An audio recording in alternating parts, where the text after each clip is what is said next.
Okay, guys, that was on my phone.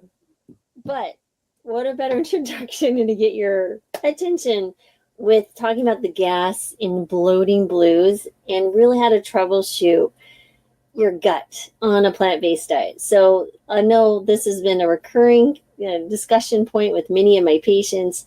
So let's dive in. But real quick, my name is Dr. Lori Marvis. I'm a board certified family and lifestyle medicine physician. I know, with a goofy sense of humor. But I've been plant-based myself for almost 13 years and have seen thousands of patients across the country, literally because I'm licensed in every single state and DC. So I've seen a plant-based patient in every single state. So I feel pretty good and qualified to answer some of the questions and help you understand some of the problems you might find on a plant-based diet and how to tweak them and get back on the road to thriving. So let's dive right in to the information I want to share with you guys today. Okay, so first of all, we understand that when you switch to a plant-based diet, it really is, many people are switching because they're looking for better health and a more sustainable lifestyle. But sometimes you might find yourself struggling with, like, let's say bloating or gas or other digestive discomforts. You're absolutely not alone, right? It's a pretty common thing. These issues often arise with the sudden increase in fiber-rich foods, and it's really a hallmark of the plant-based eating. But there's good news. There's definitely some know-how and a little simple tweaking and adjustments that can absolutely help you thrive. I will tell you, I had a friend of mine who was a dental assistant, and she's like, I tried this plant-based diet for 6 months, but this issue of literally, having gaseous expulsions that weren't smelling so good is just too much. And she really struggled, and we worked with her and she finally got to be okay. But anyway, just thought it was interesting. In close proximity with patients, she was really struggling. So trust me, you're not alone when this happens, but it does get better. So why does fiber even cause these digestive troubles, right? So remember, fiber is the key component of plant-based diets. It's found in your fruits, in vegetables, legumes, and whole grains. Now, while it's essential for your gut health, fiber can also challenge an unprepared digestive system. So here's why. There's going to be 3 reasons. Number 1 is fermentation in the gut, right? So you have soluble fiber found in foods like your oats and your beans is fermented by gut bacteria. And then that process produces beneficial compounds, but it can also create gas as a byproduct. Next is a sudden increase. So if your previous diet was low in fiber, a rapid spike can really overwhelm your gut, leading to the discomfort as your body struggles to adapt. And number 3 is complex sugars. Some plant-based foods like the beans and the lentils contain oligosaccharides. These are complex sugars that your body can't digest without some help with very specific gut bacteria. So we're going to talk about next is building a balanced microbiome. So to digest fiber and complex carbohydrates efficiently, your gut really needs a few beneficial bacteria such as bifidobacteria and the lactobacilli. So if your gut lacks those bacteria, you may find or may experience bloating and gas. So the good news is that fiber in itself acts as what we call a prebiotic, right? So these feed microbes and then encourage their growth. And over time, those bacteria will flourish and your body becomes better equipped to handle fiber. So here's a few practical strategies to reduce your digestive discomfort, right? So rather than giving up on the plant-based diet, because it's so beneficial in so many ways, you can take a few steps to help your digestive system adjust and reduce discomfort. Number 1 is start slow. So increase your fiber gradually, about 5 grams per week, so your gut can adapt to the changes, and then that will prevent the overwhelming your digestive system and gives beneficial bacteria time to grow. 2 is soak and cook beans properly. So soaking beans 12 to 24 hours and cooking them in fresh water helps reduce the oligosaccharide content. You can also add a strip of kombu, it's a type of seaweed, or a pinch of baking soda while cooking, which can further neutralize those gas-producing compounds. Also, the kombu adds a little bit of iodine, which is important for your thyroid health. Number 3 is cook your veggies. So light steaming, roasting or sauteing veggies, really it helps break down those fibers and then making them easier to digest. Now, granted, raw veggies are very nutrient rich, but cooking them initially or even just slightly steaming before you consume them can really help your gut adjust.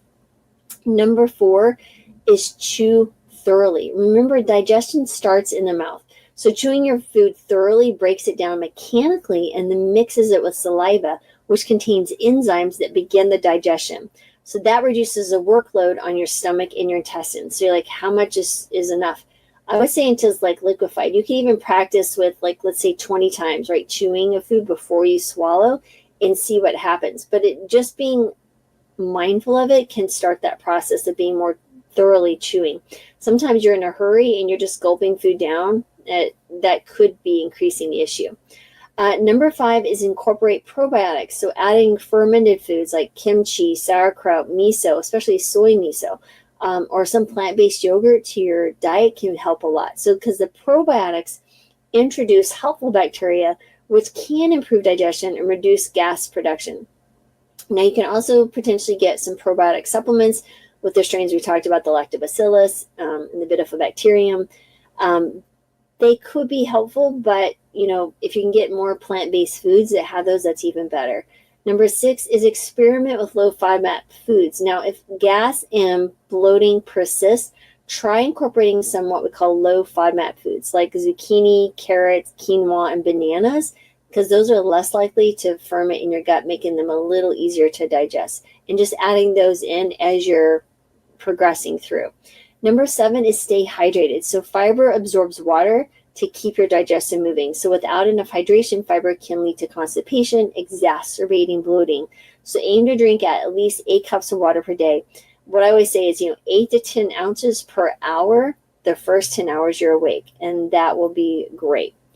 So if you're still struggling despite your best efforts, there's a few other things you could do. One is reevaluate your fiber load, right? So just cut back temporarily on the high fiber foods. Focus on more digestible options like white rice, cooked zucchini, peeled fruits, and then slowly reintroduce those fiber-rich foods once symptoms improve. 2 is check for imbalances, right? So is your gas much more pungent and abundant than usual? It could indicate an overgrowth of the less beneficial bacteria. So maybe eating some lighter meals, including the fermented foods, could restore balance. And if you may notice that certain foods will cause that. So like, let's say that I go out to eat and there's a delicious vegan but not whole food plant-based dessert that I partake in with family, because typically we'll order one and eat some. I will notice sometimes my gut gets very excited about that and makes some stinky toots. Just sharing, maybe it's TMI, but that's just the truth. So something goes on there with the sugar. So it makes me actually steer clear of it. I'm not a huge fan of sweets anyway, but it's even more so then. You can also use some digestive aids. So enzymes like Beano can really help break down the complex carbohydrates, and that reduces the gas and the bloating. Keep a food journal, right? So track your meals and symptoms to identify specific foods that trigger discomfort, and that can help you adjust your diet also more effectively. And really, it comes to a point, if you have persistent symptoms that you might have an underlying issue like irritable bowel syndrome, I think then at this point you should probably speak to a healthcare professional to help you. So remember, transitioning to plant-based diet it's a process. It requires patience and a bit of experimentation. But by understanding how fiber kind of affects your gut and then implementing the strategies like the soaking the beans, the cooking the vegetables, and incorporating probiotics, you can definitely reduce your discomfort and let your gut adapt over time. And remember, your microbiome will adjust and you'll enjoy the many benefits of plant-based eating. So one other suggestion that just came to mind is that when you're introducing beans, especially if you've not eaten a lot of beans in the past, what you may want to do is start with lentils. And these are more digestible than some of those ones you have to soak over a period of time. And by the way, canned beans work just as they're fine. Those are already cooked. But at the same time, you might want to shoot for the lentils because they're easier to digest and you don't have to soak them and you can just cook them. The thing with the cooking and soaking is what I found is that people struggle more, let's say, with like black beans because you have to soak them the longest versus lentils. So there's a spectrum of soaking times that you can find in guides. the longer the soaking times, the more dense the fiber, more fibrous foods. You might want to hold on those and just start with a small amount of lentils. And I'm talking maybe a quarter cup at a time, even an eighth of a cup at a time, and see how you do. Then the next time, maybe go to a quarter cup if you are an eighth of a cup. Then maybe, a third of a cup. Then maybe half a cup, which is a full serving of beans. And then you can move on to the next bean. Luckily, when I was growing up, beans were a staple because they were cheap. And I ate beans most days of the week. So I haven't had any issues when I transitioned to a plant-based diet because we already ate a lot of fiber. So, but those beans can be a killer for a lot of people. But they're so good for you. Remember, beans are the one food that's associated with longevity around the world. So you got to get those beans in there. They're so good for you. Yeah, and they're cheap. And with food prices going up, we all understand that, every little dollar counts. So check that out. And by the way, please subscribe if you're new to this channel. We'd so enjoy having you in our community. And we actually have the Healing Kitchen available if you're looking for more help. It's a community that's amazing. We have weekly live discussions. We do 2 recipes. I answer medical questions. We do monthly workshops. I do an in-depth ebook with those. And we just actually released our first published book. It's called Plant-Based 101. It's the ultimate guide to mastering the plant-based diet. You can pre-order it. It comes out on January 1st. And the link is also below. We kind of keep it as cheap as possible. It's like under $5. It is super helpful. It's got recipes, lots of beautiful pictures. We talk about kind of at a high level all the different issues that you might need to consider. Like, what do you do with kids, older parents? What if you're active? What do you do with social issues? What labs should you be getting? What certain nutrients are of concern on a plant-based diet and why and what to do? All sorts of stuff and how to get started, what it looks like, what it is exactly. So yeah, it's a great one. The paperback version will be coming. We're dealing with a few little formatting issues.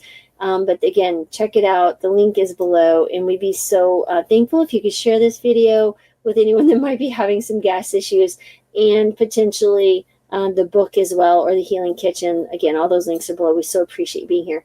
Thank you as always. Sending you joy, gratitude, love, and healing, and wish you all the best. And I will be back tomorrow. Have a good one.